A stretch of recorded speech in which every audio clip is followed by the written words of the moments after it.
Italian league Syria এবার দারুণ প্রতিদ্বন্দ্বিতাপূর্ণ হয়ে উঠেছে। মৌসুমের মাঝপথে এসে প্রায় প্রতি রাউন্ডেই বদলে যাচ্ছে পয়েন্ট টেবিলের চিত্র।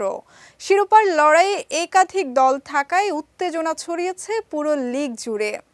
গতকাল নিউ ব্যালেন্স এরিনায় মুখোমুখি হয়েছিল আতালান্তা ও ইন্টার মিলান। এই ম্যাচে আতালান্তাকে 1-0 গোলে হারিয়ে গুরুত্বপূর্ণ জয় তুলে নিয়েছে ইন্টার মিলান। আর এই জয়ে এসি মিলানকে পেছনে ফেলে আবারও টেবিলের শীর্ষে উঠে এসেছে তারা। এদিন ম্যাচের শুরু থেকেই দুই দলই আক্রমণাত্মক ফুটবল খেললেও প্রথমার্ধে কেউই গোলের দেখা পায়নি। ইন্টারের মার্কুস থুরাম ও আতালান্তার শালদে কেতেলারের একটি করে গোল অফসাইডের কারণে বাতিল হয়। তবে দ্বিতীয়ার্ধে এসে ম্যাচের মোড় ঘোরে। আতালান্তার ডিফেন্ডার বেরাত জিমসিতি নিজেদের বক্সের সামনে বলের নিয়ন্ত্রণ হারান। সেই সুযোগে বল পেয়ে বাঁ পায়ের জোরালো শটে গোল করেন লাউতারো মার্তিনেজ।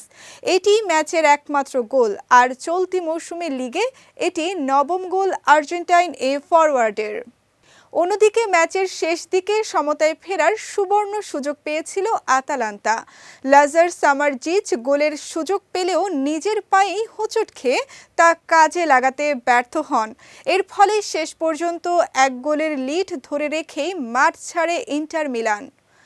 এ জয়ের ফলে 16 ম্যাচ শেষে ইন্টার মিলানের পয়েন্ট 36। সমান ম্যাচে 1 পয়েন্ট কম নিয়ে দ্বিতীয় স্থানে আছে এসি মিলান। সমান ম্যাচে 34 পয়েন্ট নিয়ে 3 নম্বরে নাপোলি, আর 17 ম্যাচে 32 পয়েন্ট নিয়ে 4-এ রয়েছে ইউভেন্টাস।